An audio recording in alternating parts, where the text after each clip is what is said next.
የዮሐንስ ራእይ ምዕራፍ 9 አምስተኛውም መልአክ ነፋ፣ ከሰማይም ወደ ምድር ወድቆ የነበረ ኮከብ አየሁ። የጥልቁም ጉድጓድ መክፈቻ ተሰጠው። የጥልቁንም ጉድጓድ ከፈተው። ጢስም ከታላቅ እቶን እንደሚወጣ ጢስ ሆኖ ከጉድጓዱ ወጣ። ፀሐይና አየርም በጉድጓዱ ጢስ ጨለሙ። ከጢሱም አንበጣዎች ወደ ምድር ወጡ። የምድርም ጊንጦች ስልጣን እንዳላቸው ስልጣን ተሰጣቸው። የእግዚአብሔርም ማኅተም በግንባራቸው ከሌለባቸው ሰዎች በቀር በምድር ያለውን ሳር ቢሆን ወይም ማናቸውም የለመለመ ነገር ወይም ማናቸውም ዛፍ እንዳይጎዱ ተባለላቸው። 5 ወር ሊያሰቃዩአቸው ተሰጣቸው እንጂ ሊገሏቸው አይደለም። እነርሱም የሚሰቃዩት ስቃይ ጊንጥ ሰውን ነድፎ እንደሚያሰቃይ ነው። በዚያም ወራት ሰዎች ሞትን ይፈልጋሉ፣ አያገኙትምም። ሊሞቱም ይመኛሉ፣ ሞትም ከነርሱ ይሸሻል። የአንበጣዎቹም መልክ ለጦርነት እንደተዘጋጁ ፈረሶች ነው። በራሳቸውም ላይ ወርቅ እንደሚመስሉ አክሊሎች ነበሯቸው። ፊታቸውም እንደ ሰው ፊት ነበረ። የሴቶችን ጠጉር የሚመስል ጠጉር ነበራቸው። ጥርሳቸውም እንደ እንስሳ ጥርስ ነበረ። የብረት ጥሩር የሚመስልም ጥሩር ነበራቸው። የክንፋቸውም ድምፅ ወደ ጦርነት እንደሚጋልቡ እንደ ብዙ ፈረሶች ሰረገላዎች ድምፅ ነበረ።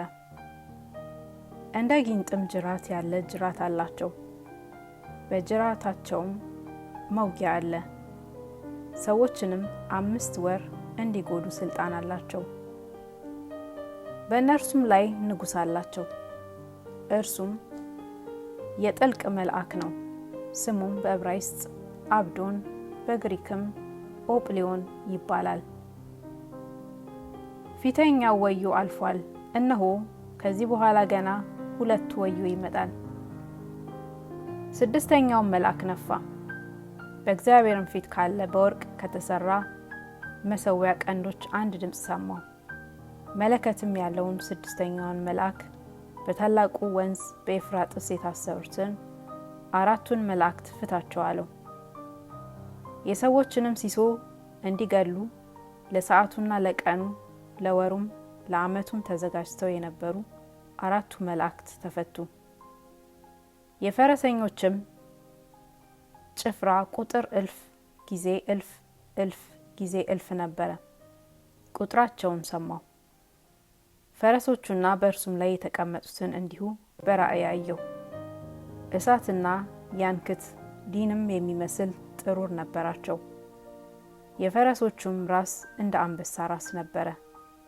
ከአፋቸውም እሳትና ጢስ ዲንም ወጣ። ከአፋቸውም በወጡት በእሳቱና በጢሱ በዲኑም በእነዚህ 3 መቅሰፍቶች የሰዎች ሲሶ ተገደለ።